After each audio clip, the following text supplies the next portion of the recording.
So hello guys, welcome back to my channel polytechnic सफ़र में आप लोगों का स्वागत है। तो आज मैं लेकर आया हूँ केमिस्ट्री का वो सिलेक्टेड क्वेश्चन जो कि आपके एग्जाम में आते हैं, ठीक है। और हूबहू बहू वैसे ही क्वेश्चंस आते हैं। तो चलिए, आपका ज़्यादा समय नहीं बर्बाद करता हूँ, मैं लेकर चलता हूँ टॉपिक पर। तो सबसे पहला नंबर क्वेश्चंस तो आपके सामने आ चुका है। तो इस क्वेश्चंस का जवाब आप लोगों को देना है।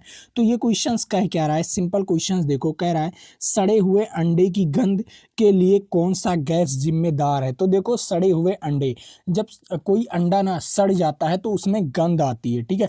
तो वो गंध किस गैस के कारण आती है। तो सबसे पहले देखो, आपको ऑप्शंस दिया गया है हाइड्रोजन सल्फाइड, और दूसरा ऑप्शंस दिया गया है नाइट्रोजन डाइऑक्साइड, और कार्बन मोनोऑक्साइड, और सल्फर डाइऑक्साइड। तो सिंपल यहाँ पर आप लोग देख रहे होगे। सिंपल देखो, जो नाइट्रोजन डाइऑक्साइड है इसमें कोई गंध नहीं होता, ठीक है। और उसके बाद जो कार्बन मोनोऑक्साइड है, अगर कोई भी गीला, जैसे मान लीजिए कोई भी लकड़ी है ना, अभी गीली हुई है, ठीक है, गीला है, और उसे जलाते हो तो जो धुआं निकलता है ना, तो उसमें कार्बन मोनोऑक्साइड निकलता है, ठीक है। क्या निकलता है? कार्बन मोनोऑक्साइड, जो अच्छी तरीके से ईंधन नहीं जल पाता, उसमें कार्बन मोनोऑक्साइड निकलता है। तो ये भी तो नहीं होगा, क्योंकि अंडा सड़ा हुआ है, और सड़े हुए में क्या धुआं निकलेगा क्या? नहीं। तो ये भी आपका गलत हो जाएगा, ठीक है। उसके बाद आपका सल्फर डाइऑक्साइड, सल्फर डाइऑक्साइड तो आपके वायुमंडल में ही होता है, ठीक है। जो धुआं जाता है ना, वो सल्फर और डाइऑक्साइड में कन्वर्ट हो जाता है, ठीक है। तो जब वहाँ पर पानी, जब बारिश होता है ना, तो वहाँ पर क्या होता है, अम्लीय वर्षा का बारिश होता है, ठीक है। तो ये तो अम्लीय वर्षा का कारण होता है, तो ये भी नहीं होगा, और ना ही ये भी होगा, इसमें भी कोई गंध नहीं होता। तो आपका एक ही ऑप्शन जो सही है, वो ऑप्शन है हाइड्रोजन सल्फाइड। क्या है? Hydrogen sulphide. इसकी वजह से जो अंडा जो सड़ा हुआ होता है, वो गंध मारता है, ठीक है। समझ में आए क्वेश्चन? चलो, अगला क्वेश्चन। इस क्वेश्चंस को देखो, ये भी क्वेश्चंस आपके लिए वेरी वेरी मोस्ट इंपॉर्टेंट है। क्या कह रहा है? ये क्वेश्चंस कह रहा है आणविक कक्ष में अविनाशी किससे नियंत्रित होता है, इसके बारे में बताओ। जो आणविक कक्ष होता है, जो कक्ष होता है ना, वो किसके द्वारा अविनाशी नियंत्रित होता है, इसके बारे में सभी बच्चे कमेंट करके बताएं। तो यहाँ पर आप लोग देखो, इस क्वेश्चंस में आपको चार ऑप्शंस दिए गए हैं। पहला, मुख्य क्वांटम संख्या जिसे हम एन से प्रदर्शित करते हैं, और दूसरा चुंबकीय क्वांटम संख्या जिसे हम एम से प्रदर्शित करते हैं, ठीक है।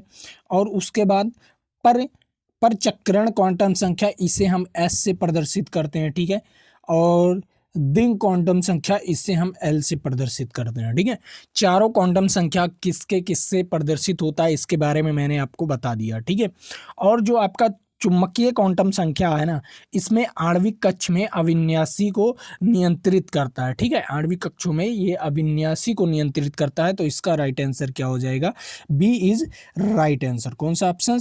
We is right answer. चलो, अगला नंबर क्वेश्चन। इस क्वेश्चंस को देखो, ये क्वेश्चंस क्या कह रहा है, सिंपल क्वेश्चन है। कह रहा है पेंसिल लीड बनाने में किस तत्व का उपयोग किया जाता है। जो पेंसिल लीड होता है, जो पेंसिल जैसे एक ऊपर से लकड़ी का लगा होता है, ठीक है। मान लीजिए ये मान लीजिए पेंसिल है, ठीक है। और इसके बीच में एक रॉड लगा होता है, काले रंग का रॉड, ऐसे, ठीक है। ऐसे ये रॉड लगा होता है। जब आप कटर से इसको क्या करते हो, छीलते हो, तो आपको कुछ इस प्रकार नोक दिखाई देता है, ठीक है। तो वो नोक किस चीज का बना होता है, उसके बारे में बताना है आप लोगों को, जो पेंसिल के बीच में होता है, ठीक है। तो वो क्या होता है, पेंसिल के बीच में जो होता है, वो किस चीज का बना होता है। तो सबसे पहला ऑप्शन दिया गया है लोहा, फिर क्या दिया गया है, लीड दिया गया है, उसके बाद ग्रेफाइट दिया गया है, और कार्बन दिया गया है। तो सबसे पहली चीज, अब मैं आप लोगों को बता दूं, यहाँ पर दो ऑप्शन है, एक कार्बन और एक ग्रेफाइट, ठीक है। तो वो किस चीज का, पेंसिल का नोक किस चीज का बना होता है? पेंसिल का नोक बना होता है आपके ग्रेफाइट से। किससे बना होता है? ग्रेफाइट से, ठीक है। किससे बना होता है? ग्रेफाइट से। तो इसका राइट आंसर क्या हो जाएगा? सी वाला ऑप्शन। लेकिन एक और खुशखबरी वाली बात है यहाँ पर, मैं आपको बता दूं। वो क्या है, जो ग्रेफाइट होता है वो कार्बन का अपर रूप है, मतलब कार्बन से बना होता है, ठीक है। वो किसका रूप है? कार्बन का अपर रूप है, वो कार्बन का बना होता है, ठीक है। तो जो ग्रेफाइट है वो कार्बन का बना होता है, लेकिन जो पेंसिल की नोक है, जो पेंसिल की लीड है ना, वो किस चीज़ की बनी होती है? वो ग्रेफाइट की बनी होती है। ठीक है, चलो अगला क्वेश्चन। इस क्वेश्चन को देखो, यहाँ पर क्या कहा गया है? कह रहा है निम्नलिखित में से किसे सार्वभौमिक विलायक माना गया है? सार्वभौमिक मतलब हर जगह वो विलायक ही रहेगा, हर जगह वो क्या रहेगा? विलायक ही रहेगा, उसके रूप में जाना जाता है। तो ये कौन सा ऑप्शन सही है इसमें बताओ? आपको कई ऑप्शंस दिए गए हैं। पहला ऑप्शन दिया गया आपको पानी, दूसरा ऑप्शन दिया गया है एसीटोन, ठीक है, और तीसरा ऑप्शन दिया गया है अल्कोहल, और चौथा ऑप्शन दिया गया है बेंजीन। ठीक है, तो सभी का मैं स्ट्रक्चर बताने वाला हूँ। सबसे पहले जो सार्वभौमिक विलायक होता है वो हर जगह पानी होता है। क्या होता है? पानी होता है। तो इसका राइट आंसर क्या हो जाएगा? इसका राइट आंसर पानी हो जाएगा। बट मैं यहाँ पर आपको क्या बताने वाला हूँ, यहाँ पर मैं आपको कुछ चीज़ों का स्ट्रक्चर बताने वाला हूँ, क्योंकि इसमें आपको स्ट्रक्चर भी पूछता है। ठीक है, जैसे पानी का स्ट्रक्चर, पानी का स्ट्रक्चर तो सभी बच्चे जानते होंगे कुछ इस प्रकार। ठीक है, पानी का स्ट्रक्चर कुछ इस प्रकार होता है, पानी का स्ट्रक्चर। ठीक है, और इनके बीच का कोण, सबसे इंपॉर्टेंट बात, इनके बीच का कोण होता है 120। ठीक है, 120 लगभग। ठीक है, लगभग 120 अंश का होता है। ठीक है, ये चीज़ ध्यान में रखिएगा। जो पानी का कण होता है, पानी का जो एक अणु होता है, अणु के बीच का ऑक्सीजन और हाइड्रोजन के बीच का, दोनों हाइड्रोजन के बीच का कोण जो होता है वो लगभग 180 डिग्री का होता है। ठीक है, सॉरी 120 डिग्री का होता है। ठीक है, कितने डिग्री का होता है? 120 डिग्री का होता है। ये दो क्वेश्चंस यहाँ से देख लो।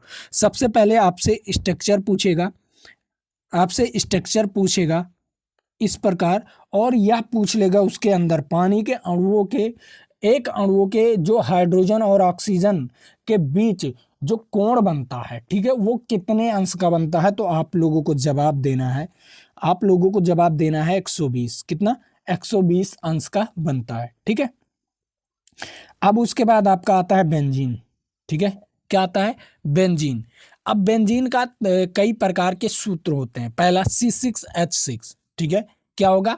पहला सूत्र होगा C6H6। ठीक है, ये पहला सूत्र हो गया। ठीक, अब उसके बाद आता है आपका दूसरा स्ट्रक्चर। ठीक है, वो कौन सा स्ट्रक्चर होता है? वो कुछ इस प्रकार स्ट्रक्चर होता है। ठीक है, ऐसे बीच में गोला। तो ये क्या हो गया? ये बेंजीन का स्ट्रक्चर हो गया। एक और स्ट्रक्चर होता है, उसे भी बता देता हूँ। सभी स्ट्रक्चर को ध्यान में रखना, क्योंकि स्ट्रक्चर से क्वेश्चंस बहुत पूछे जाते हैं। ये पहला पहला स्ट्रक्चर मैंने आपको यहाँ पर बना दिया। ठीक है, ये पहला स्ट्रक्चर और इसी का दूसरा स्ट्रक्चर। ठीक है, यहाँ पर देखो, एक छोड़कर एक लाइन। ठीक है, एक छोड़कर एक लाइन बना देना है। ठीक है, ये दूसरा स्ट्रक्चर। ठीक है, अब आता है एक और आपका तीसरा स्ट्रक्चर, उसे भी जान लो। तीसरा स्ट्रक्चर क्या है? तीसरा स्ट्रक्चर कुछ इस प्रकार रहता है। ठीक है, कुछ इस प्रकार। ये आपका है तीसरा स्ट्रक्चर, बेंजीन का तीसरा स्ट्रक्चर। ठीक है, तीनों स्ट्रक्चर को ध्यान में रखना, क्योंकि ये तीनों स्ट्रक्चर में कोई एक स्ट्रक्चर आपसे पूछेगा, कोई एक स्ट्रक्चर आपसे पूछने वाला है। ठीक है, तो ये चीज़ें तो आप लोगों ने तो समझ ही गए होंगे। और बेंजीन का सूत्र होता है C6H6। ठीक है, ये बेंजीन का सूत्र होता है। ठीक है, सिंपल। अब आपका आता है एक मेन पॉइंट, एसीटोन क्या होता है और अल्कोहल क्या होता है? अल्कोहल में OH रहता है। क्या रहता है? OH रहता है। ठीक है, एसीटोन क्या होता है? कीटोन ग्रुप का होता है। किस ग्रुप का होता है? कीटोन ग्रुप का होता है। और कीटोन ग्रुप में क्या होता है, आप लोग बताओ? कीटोन ग्रुप में क्या होता है? कीटोन ग्रुप में क्या होता है, ये कमेंट करके बताना। उसको कैसे पहचानेंगे कीटोन ग्रुप को? ठीक है, ये कमेंट करके आपको बताना है। ठीक है, चलो अगला क्वेश्चंस। इस क्वेश्चंस को देखो, 5वां नंबर क्वेश्चंस क्या कह रहा है? कह रहा है इनमें में से कौन सी एक परमाणु वाला गैस है? बताओ, परमाणु वाला गैस है। सभी बच्चे बताएं, कमेंट करके। तो देखो ये questions very very most important होने वाला है आपके एग्जाम में, ठीक है। आपके एग्जाम में ये questions very very most important, क्योंकि जो परमाणु वाला गैस होता है वो नाइलॉन होता है। क्या होता है? नाइलॉन, नियॉन, ठीक है। नाइलॉन नहीं, सॉरी, नियॉन, ठीक है। क्या होता है? नियॉन होता है। इसका राइट आंसर क्या हो जाएगा? नियॉन, ठीक। समझ में आया? ये क्वेश्चंस आप लोग वेरी वेरी मोस्ट इंपॉर्टेंट है, तो इस क्वेश्चंस को आप लोग नोट कर लीजिएगा, ठीक है। चलो अगला क्वेश्चंस, इस क्वेश्चंस का जवाब बताओ। और उसके बाद मैं दो क्वेश्चंस आपको एक ऐसा बताने वाला हूं जो आप लोग कहोगे सर ये कोई पढ़ाया ही नहीं है, और वो दो क्वेश्चंस में आप लोग भटक भी जाते हो। कई बार एग्जाम में आता भी है वो दो क्वेश्चन, और बहुत आसान लेवल, बहुत आसान है, बहुत आसान क्वेश्चन है, बट ना उसमें कंसेप्ट है, उसमें एक कंसेप्ट है, ठीक है। तो उस कंसेप्ट के बारे में जानना जरूरी है। देखो देखो क्या कह रहा है, पृथ्वी की, देखो क्या कह रहा है, पृथ्वी की पपड़ी में कौन सा तत्व सबसे अधिक मात्रा में पाया जाता है? अब पृथ्वी की पपड़ी कैसे होता है? कभी आपने देखा है पृथ्वी की पपड़ी? हम्म, कभी आपने देखा ही होगा। अगर आप लोग कहाँ से बिलोंग करते हो, गांव से बिलोंग करते हो, गांव में तो पृथ्वी की पपड़ी देखे होंगे, जहां पर काई वगैरह लग जाता है ना। और जब गर्मी आती है, मान लीजिए काई वगैरह लगा है, बारिश के मौसम में काई वगैरह लगा है, धरती पर मिट्टी में काई लगा है, और जब वहां पर क्या आता है, गर्मी आता है, तो वो पपड़ी की तरह फूटने लगता है। तो उसमें सबसे ज्यादा किस धातु की मात्रा होती है? बताओ, उसमें सबसे ज्यादा किस धातु की मात्रा होती है? सभी बच्चे बताओ, उसमें सबसे ज्यादा किस धातु की मात्रा होती है? उसमें सबसे ज्यादा होती है ऑक्सीजन की मात्रा। किसमें होती है? ऑक्सीजन की मात्रा उसमें सबसे ज्यादा होती है, ठीक है। और मैंने धातु बोला है, बट यहाँ पर तत्व बोला है, ठीक है। क्वेश्चंस में आप लोग भटकिएगा नहीं, यहाँ पर तत्व बोला है, ठीक है, धातु नहीं, ठीक है। तो उसमें क्या होती है? ऑक्सीजन की मात्रा सबसे ज्यादा होती है, ठीक है। चलो अब आता है, इस क्वेश्चंस का जवाब तो आप लोग देंगे, बट मैं अब यहाँ से एक क्वेश्चंस और पूछ रहा हूँ। इस क्वेश्चन का जवाब तुरंत आप लोग देंगे, ठीक है। 30 सेकंड का समय दे रहा हूँ, इस 30 सेकंड के समय में आप लोग यहाँ पर दे सकते हैं। अब आओ, आपको वो कंसेप्ट देता हूँ, वो क्वेश्चंस का कंसेप्ट देता हूँ जो मैंने पेड वर्जन वाले बच्चों को पढ़ाया है। जो पेड पेड कोर्सेस लिए हैं मेरा, चाहे लक्ष्य बैच लिए हैं, चाहे शिखर बैच लिए हैं, ठीक है। लक्ष्य बैच में अभी ऑफर चल रहा है, वो 99 का, जो 999 का कोर्स है, वो 299 रुपए में है, ठीक है। और जो शिखर बैच है उसमें केवल वीओडी बैच मिलेगा, मतलब वीडियोज मिलेगा केवल, ठीक है, और पीडीएफ मिलेगा, ठीक है। तो वो केवल, जानते हो, वो 499 का कोर्स था, वो अभी 49 रुपए में चल रहा है, ठीक है। अभी ऑफर है केवल 30 तारीख तक, ठीक है।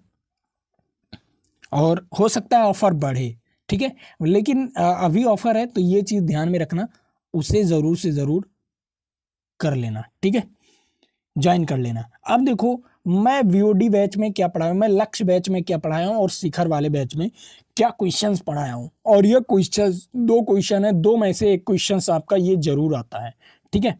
तो सबसे पहला पॉइंट देखो, एक क्वेश्चन आता है, तत्व का सबसे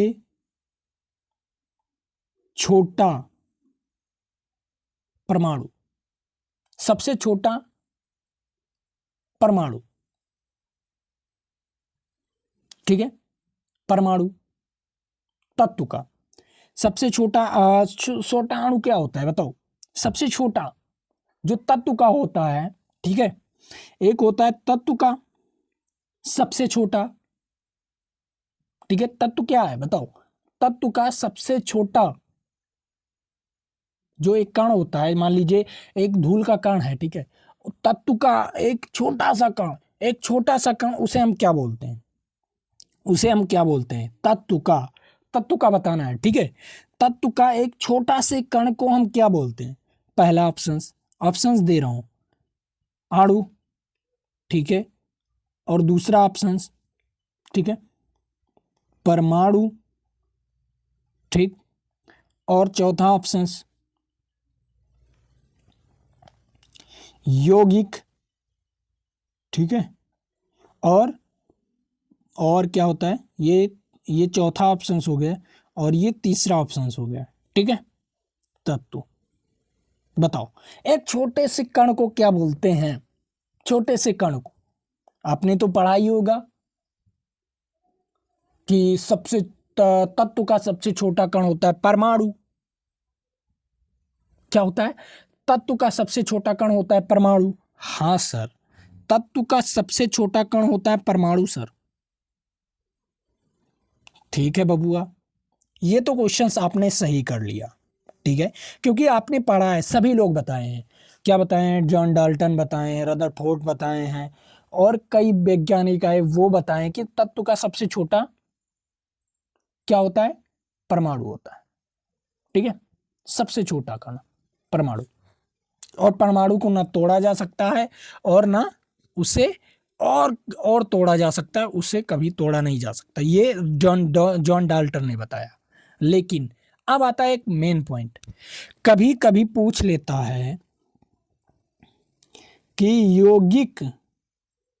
यौगिक का सबसे छोटा परमाणु, यौगिक का सबसे छोटा अणु जो होता है ना, यौगिक का जो सबसे छोटा ना क्या होता है, जो सबसे छोटा कण होता है, जो सबसे छोटा कण, यौगिक का जो सबसे छोटा कण होता है, उसको हम क्या बोलते हैं? ऑप्शंस वही है, अणु, परमाणु, यौगिक और तत्व, ठीक है, सबसे छोटा।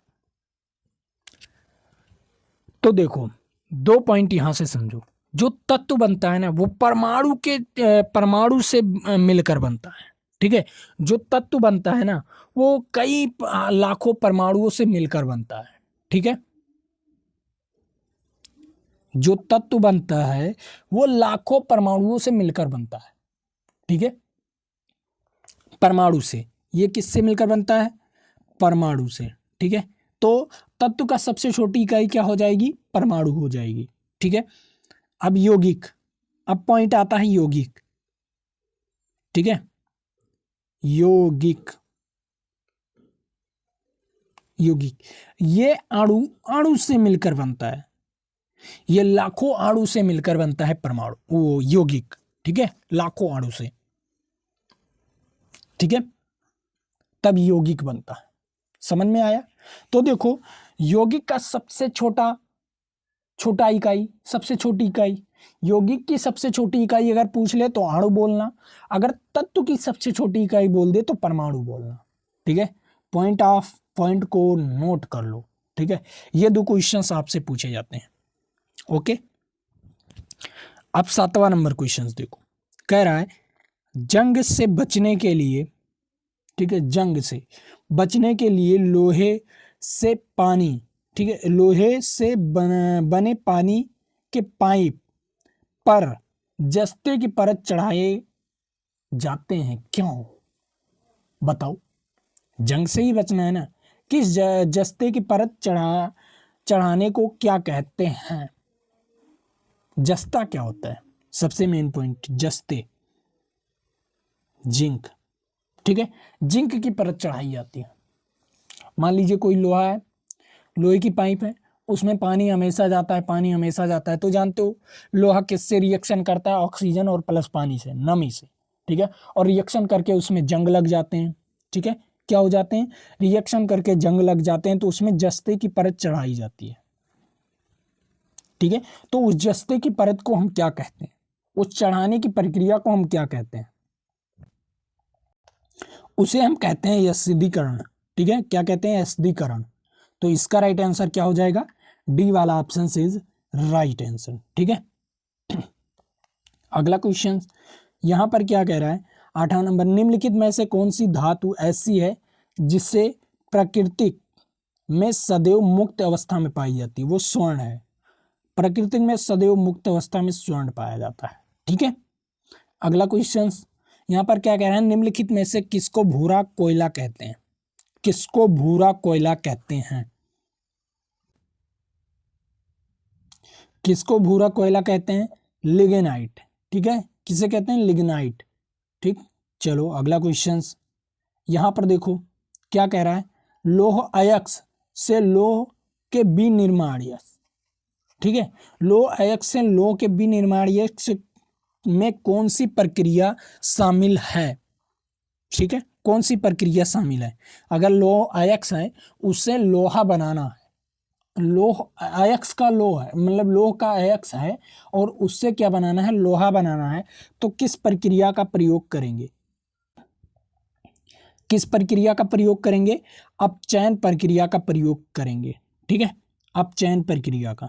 चलो अगला क्वेश्चन, लोहे की जंग लगने के लिए किसकी आवश्यकता होती है? लोहे में जंग लगने के लिए किसकी आवश्यकता होती है? ऑक्सीजन और जल, मैंने आपको अभी बताया ऊपर वाली मात्रा में। ठीक है, क्वेश्चंस में।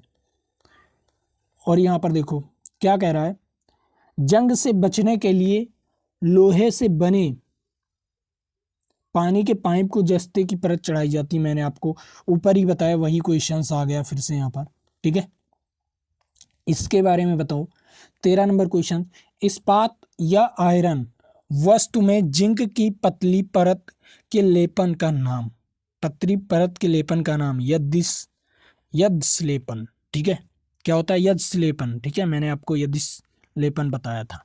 ठीक है, अब यहां पर देखो, निम्नलिखित में से अधिक विद्युत चालकता वाला धातु, इसमें बताना अधिक विद्युत चालकता मतलब जिसमें विद्युत का चालन अधिक हो। सोना। ठीक है, क्या होता है?